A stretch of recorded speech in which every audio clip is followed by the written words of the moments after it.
What's up, party people? This is Tarkus Jude Mossberg here from Facebook. Profile Jude's Junk, Facebook comic book shop, and YouTube channel, and my website, judesjunk.com, and all the socials. I've written before about there's only two kinds of collectors, the raw and the people who like the books raw and the people who likes the books graded. And I can't remember if I put in the video that they're kind of at war with each other, and they're really don't need to be at war with each other because they're two totally different worlds. You can like your book raw and read them and not care what these people over here are doing with their slab books, and vice versa. I like slab books, and I don't care what these people are doing over here with raws. It doesn't matter. They're two totally different worlds. But it just occurred to me that it's made the community more interesting because there's different people involved in, and I wanted to walk you through the steps of, let's say someone goes out and buys a Star Wars number 20 from 2015, 2016. That was the first appearance of Chrysanthemum or whatever his name is. And they got it signed by Jason Aaron. So they got a raw floppy, had him sign it at some neat conference, and he enjoyed that raw book. He probably read it, probably took it to a convention or some bookstore and got Jason Aaron to sign it. And he was happy with that raw book, the signature on it, and he just enjoyed it. And then somewhere down the line, he either decided to sell them, or he passed away and gave his collection to someone else, or he sold his collection to someone else. So someone else bought the book already signed. Let's just go with that, because whether he sold it or whether he gave it to someone or maybe he did it himself, someone went out and got it JSA certified. So that Star Wars 2, it's one of the ratios 1:500, the sketch ones. And so it was a more expensive book. At least the 9/8 on GPA show it was more expensive. And so then he enjoyed the raw book. He enjoyed getting it signed. Some people don't like signatures. He enjoyed getting it signed, and he enjoyed having it until he didn't. And let's say he gave it to someone else. That person then enjoys sending it off to JSA, to CGC. They enjoy the thrill of maybe I'll get a 9/8. And it comes back a 9/8. 9/8 JSA signature on it. And he bought it signed, maybe $15. JSA, what, 30 plus all the thing, $50, $60. So he might have had $70, $80, $90 into that book. The book goes for like $200, $300. 9.8 with no signature. So then he gets it, and then he throws it up on an auction house. And then someone like me comes along. I get it for like $90 at an auction house. And then I turn around and sell it for like $200. So there is no problem that I have with the guy who wanted the raw book, that wanted to grade it. There's no problem I have with him going out and getting a signature. Go for it. Some people don't like signatures, some people do. Go for it. Some people like raw, some people don't. Go for it. These are two different worlds. Why I say there's only, in the previous video, there's only two collectors. That was kind of being silly or funny, and there's a lot of different types of collectors, and they don't need to be at odds with each other. And this is an example of how back in the 80s, we were all in the same boat. We all bought the raws. Some of us like signatures. We went and got it signed, and that was it. That was it for that book. There was no grading. There was no JSA. There was, maybe you had a COA, maybe you didn't. That was about it. And if someone wanted to buy a signed book, if it didn't have a COA, it could be scribbles. You might have gotten a small premium. You might not have. You might have gotten reduced price if you couldn't make out who the artist was on there. A lot of people buy raw books and then find signatures on the inside that were just forgotten. So back in the 80s and 90s, that was it. It was that subset. We like raw books, and some of us like signatures. There was no more movement, no more possibility. Back then, the concept of grading and slabs, it wasn't even in our world. If it was, someone would have created that 10 years prior. to CGC starting in the year 2000. So that was the world. Once you had it signed, there was no pressing back in the 90s. We didn't press books. We didn't need to get graded. Maybe we graded it by looking at it with our eyes, but there was no pressing. Maybe some restoration stuff was done on the old 60s books, but that was it. You had the raw book, you got the signature, and you bought it for 60 cents, maybe got the signature for free, as I talked about in a recent video. A lot of people did signatures at cons for free back in the 90s at a local comic book shop. Todd McFarlane did my ASM 298 for free. Tim Vigil did was it Vigil that did Crow? No. Joe Barr did my Crow for free at a signature event. So there was no future possibilities for this book after we got it signed. There was no pressing, cleaning, slabbing, grading, none of that. So when CGC comes out, it opens up this whole new world for a different type of collector. Sure, some of the old school collectors, like me, wanted to gravitate into this new world of graded books, and there's reasons for that. Liquidity is primarily the reason.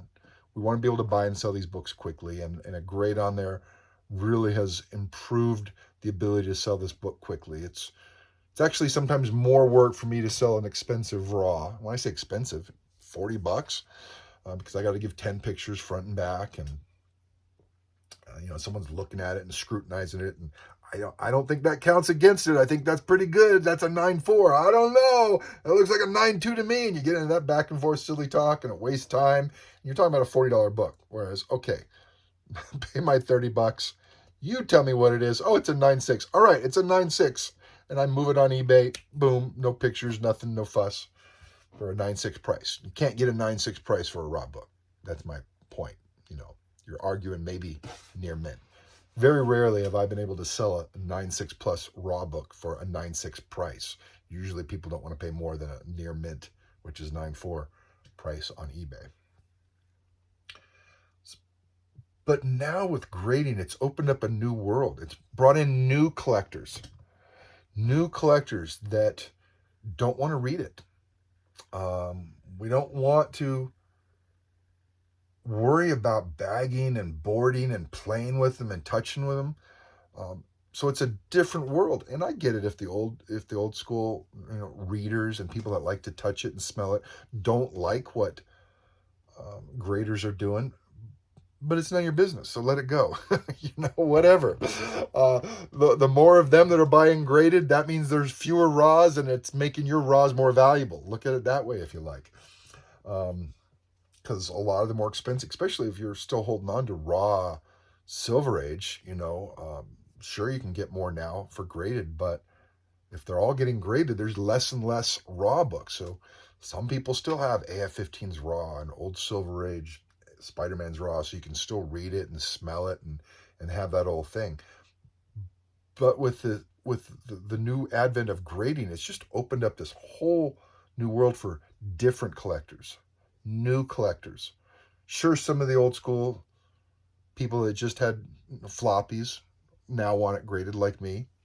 And so maybe it took some people out of that world, but I wasn't really a reader before. So I wasn't really in that world with you.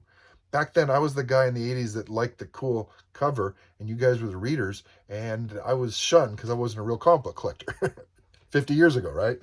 So as I'm looking, and I just bought it on auction, and it was a, like I said, relatively modern book. It happens to be a 1 in 500 ratio. We weren't doing 500 ratios back in the 90s. That wasn't even a thing. A lot of people think it's stupid. I get it. I don't like buying variants and ratios. I like buying low and selling high. I like buying them at auctions for $20 and selling them for $40. I like buying it at auctions for $90 and selling it for $180. I mean, that's what I do. If I didn't like Star Wars, I probably wouldn't buy them on auctions. I'm not a big fan of a lot of the DC stuff, so I'm not buying Supermans. I'm not buying Robins. I'm not buying Flash for sure. That was like the dumbest book in the world to me back in the 80s and 90s was Flash. And I don't know why. It just wasn't everything I was ever turned on to. Always liked Batman. Wonder Woman's starting to grow on me. So I buy this book. Someone did all the work in the past. They bought it raw, they read it, they got it signed, they kept it in good condition. Someone then comes along and they pay to get it graded, and it's a 9.8, and they pay to get it verified.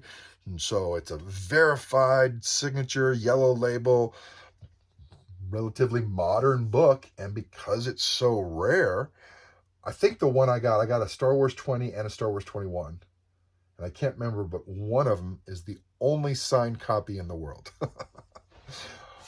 It's a 1 in 500 ratio, so maybe there's not a lot of collectors that want it, but I like to specialize in raw stuff. So if it's a rare signed book that is actually more desirable ratio, even though it's not a key, although 21 is a key. First full team appearance of Scar Squadron. Minor key. Whatever, I get it.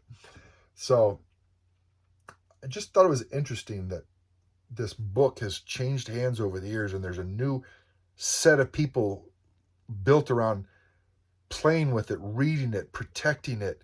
And then over here it's grading it and signature verification, and then it's auction house, and then someone like me, and then there's going to be the end user. And it might be me if it doesn't sell, but then the end user, he's just like, this is a cool book. I like these sketches. I like these 1 in 500s. This book, number 21, it's an Asia, A-D-A-J-A, Asia, A-D-J-A. What's that artist's name? It was real popular back in around 2015. A-D-J-A. Don't know how to pronounce it. Anyways, I really loved his artwork on Hawkeye. So he does a really cool sketch cover. David Aja, A-J-A, sorry, David Aja. He does a really cool sketch cover with stormtroopers in that Hawkeye, black and white.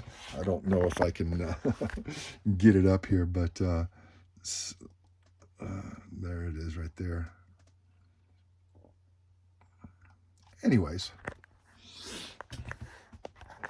so I just thought it was interesting, and I thought I'd bring up this video about how there's all these different types of collectors now. There's people pressing, there's people cleaning, you have people selling bags and boards, you have people selling plastic, you have people, and it just moved along from this little subset of collectors to this little subset of collectors to this one, to this one, and to this one. And along the way, value keeps getting added, and it keeps going up in value into the end user, pays $200-300 for this book, and he gets a book that's been used, appreciated, handled, read, graded, signed by 10 to 20 people over the last 10 years. And it has a story, and it looks great. It's a 9.8 signed book, very rare, David Aja cover, and he pays $300 for it, and he loves it. And so why does the person at the beginning of the phase hate the people at the end of the phase? Because it's the people at the end of the phase that have it pull through this pipeline. The people at the end of the phase are what's motivating other people to go out and buy your little signed 2015 book. What did it sell for? $20-30 raw? He didn't probably sell it saying, oh, it's a 9.8. He probably said it's a near mint copy. He probably sold to someone or left it to someone, and then someone had to invest their money in getting it, graded.